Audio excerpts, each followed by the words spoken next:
What is up, you guys? It's your boy Peace. How you guys doing? So in this video, I'm going through what's on my iPhone 14 Pro. I haven't made this type of video for around a year and a half, so I thought it would be kind of cool to just share it on this video. And this video is going to be super simple since I don't have a lot of stuff on my phone. First and foremost, I love iOS 16. For me, I think this is the best iOS that I ever got. I'm not saying this because, you know, it's an incremental update and it's the newest one, but I'm just saying in overall, with the combination of Dynamic Island, the iOS 16 is super fluid, very customizable. I like it. It's super cool.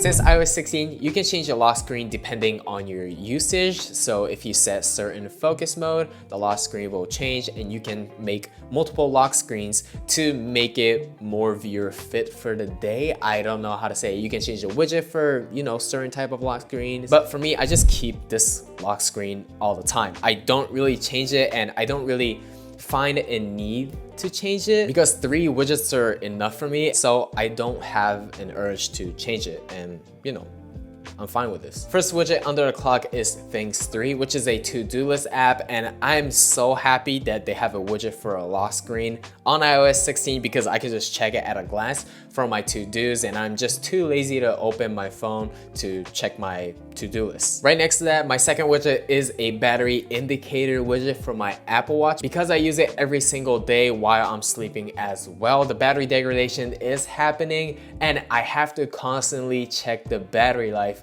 or if I forget to charge it, I won't probably be able to use it the next day. And the last widget is this activity ring. I love working out. I work out around 6 to 7 days per week. I know that's almost every day, but it satisfies me to fill this ring up. And if you have an Apple Watch and if you love fitness, I think you feel the same way that I do. A lot of my friends are surprised when they see my phone for the first time because on this first page, they be like, wait, what the heck? What is happening? You don't have an app or a widget on your first screen? Like, how do you even do that? As you guys can tell, I use a transparent widget called Clear Spaces. I think this app is a paid application, but I think it was around 99 cents or $1. So for me, it's hella worth it. But if I rotate these individual clear widgets, I'll have multiple widgets that I use almost daily under it. On the top left, I have a calendar app called Ermine. Ermine is a calendar app that you can sync with Google Calendar and Apple Calendar, but I only use the widget, not the app, because the app itself is nothing too crazy or special, but the widget is awesome. Since you can glance all the days within the month that you're in at a glance, so I can kind of tell what day I can take out the trash, or one of those, like, you know, surface level scheduling that I have to do every single day, like very simple stuff. I can just look at this widget and be able to plan ahead. Right next to that, I have screen on time because I'm trying to use my phone less than an hour and a half every single day, since my phone addiction is getting kind of worse since I got a full-time job because I use my phone a lot. So I'm trying to limit my phone uses as much as possible. And for me to able to do that, I need to constantly check my screen on time. So I have it. On the middle row, I really don't have any widgets on it. I don't have a reason for it. I just don't. However, on the bottom right, I do have a Google Calendar widget so I can see my timestamps of the day. Every single day, I do schedule almost every hour on Google Calendar, so I do kind of need this widget, and this widget helps me a lot. And lastly, at the bottom, I have my 3 favorite apps that I use most often, which is Audible, Spotify, and Notion. On the top of my second page, I do have Things 3. As you guys saw on my lock screen, I also have Things 3 on this page as well because I have to often change my to-dos during the day, especially if I have to work overtime for my full-time job. I won't be able to script that night and stuff, so I have to move the to-dos to the next day and stuff. Like those small changes, it happens, you know, if you're living, because life sucks. If I have a widget on my second page, I'll have a quick access for it and I can check it even if I unlock my phone. Once again, in the middle row, I do have nothing on it. I don't know why I just don't put apps or widget on the middle section of the iPhone. For me, it just doesn't look good, I guess. And on the bottom left, I do have a Notion widget from my workout notes. I do track all my weights and all my reps and stuff as much as possible. Sometimes I don't do it, not all the time, but most of the time I try my best to. And to see my progress, I do need to track it. So I've created a Notion page for it, and I have a widget for it on the bottom left so I can have a quick access during my workouts. Lastly, on the bottom right, I have 4 apps that I use often. The reason why it's on the bottom right is because I can just reach with my thumb easily. I'm a right-handed person, so for me, selecting 4 apps on the bottom right will be super easy. First app is weather.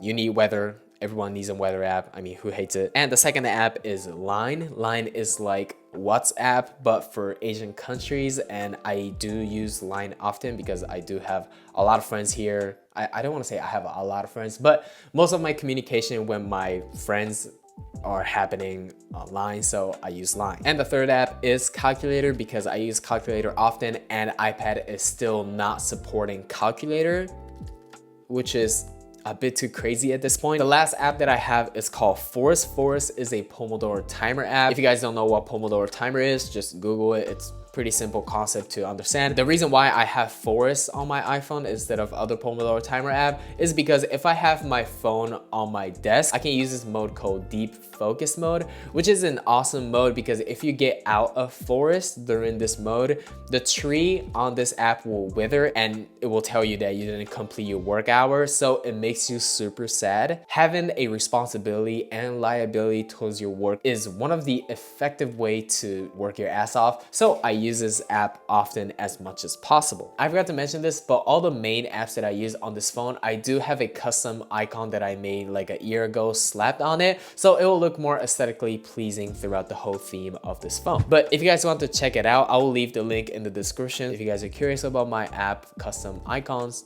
please check it out. Anyways, I only have 2 pages for my phone because for other apps, I just use app library. So let me just go through the apps that I use almost daily.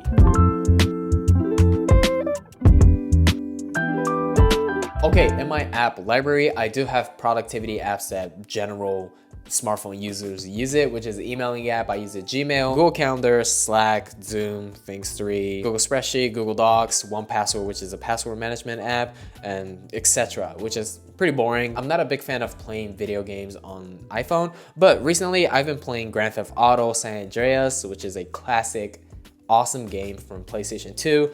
Genshin Impact, I don't really like the way how Genshin Impact copy like majority of the stuff from Breath of the Wild. I think that's kind of disrespect, but the fact that you can play a super high quality open world adventure game is awesome. I also have Call of Duty Mobile because I used to play Call of Duty all the time when I was young until Call of Duty starting to get weird. For photos and videos, the majority of the time I use the default camera app because it is good enough. But when I want to control it manually or if I want to shoot the video on flat profile, I use Moment app because Moment app for me is the simplest way to control the iPhone's camera manually. And Moment did a great job for, you know, UX and UI design. So I use this app almost all the time when I want to shoot for this YouTube video or when I used to do freelance work. If the client asked me to shoot on iPhone, I use the Moment app because it's just that good. For editing photos, I use Lightroom because Lightroom I'm most frequent with. I'm so used to using Lightroom and I also have a lot of LUTs in my account, so I just use Lightroom. I think that's the easiest way to edit. I also use VSCO sometimes if I want a film emulation or just a film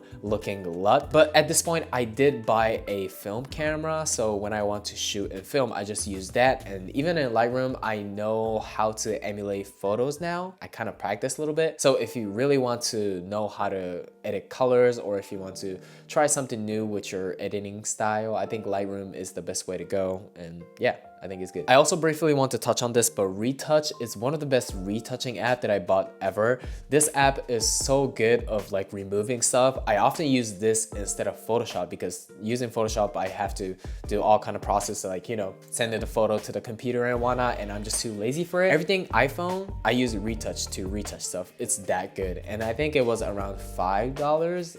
I forgot it, but it's really good. For health and fitness, I do have multiple apps that I use daily to track almost everything about my body because I probably have an health anxiety and I need to work on that. But the first app is Auto Sleep, which is a sleep tracking app. I do track my sleep almost every single night because I do use my Apple Watch is an alarm clock. It just vibrates on my wrist and I can wake up peacefully and silently. I think giving a competitive aspect towards sleeping is super good because getting 7 to 8 hours of sleep is vital as a human being, as a living thing. I personally experienced a lot of bad stuff having short amount of sleep. So I'm trying to track my sleep almost every single night, especially I'm a light sleeper, so I'm trying to get more deep sleep towards my night. Next app is Calm, and yes, I am that type of guy who meditates almost every single day. I do around 5 to 10 minutes, not that long because I do fall asleep if I do longer, but I've been practicing meditation since, I don't know, like 6-7 months ago, and I think I've been doing okay. Next app is of course fitness app. I do track my fitness and I do track my step-in counts, and of course health app, but I don't really use this app often. And lastly, I have MyFitnessPal. MyFitnessPal is a calorie and macronutrients tracking app. I used to use this app religiously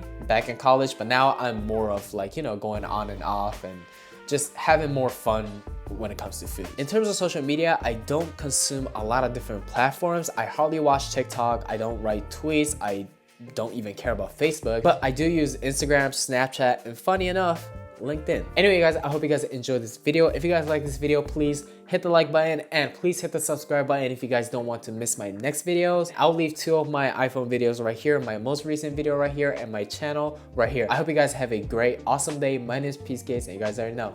Peace out, guys.